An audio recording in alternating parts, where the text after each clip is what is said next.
মুসলিমরা আগেই সরে গিয়েছে, হিন্দু ভোটই ভরসা, আর সে কারণেই বিজেপির বিরুদ্ধে শিব ঠাকুরের ছবি নিয়ে সংসদে ঢুকলেন রাহুল গান্ধী। সংবাদ মাধ্যম এক্ষেত্রে অস্ত্র দেখলো এই হিন্দুত্বকে, লিখেছে নয়া ইনিংসে হিন্দুত্বই অস্ত্র হলো রাহুলের। এই ছবিটা যদি কোনো বিজেপি নেতার হাতে থাকতো তাহলে বলা হতো, সংবাদ মাধ্যম বলতো এটা সাম্প্রদায়িকতা। এবার রাহুল কি বলেছে দেখুন।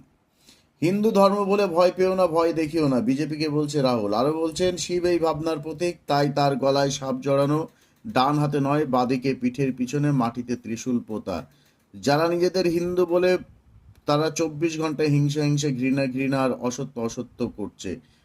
আর নরেন্দ্র মোদী বলছেন, গোটা হিন্দু সমাজকে হিংস্র বলা হচ্ছে, এটা খুবই গুরুতর বিষয়। তো স্বাভাবিকভাবেই এভাবেই চলছে। সংসদ এখন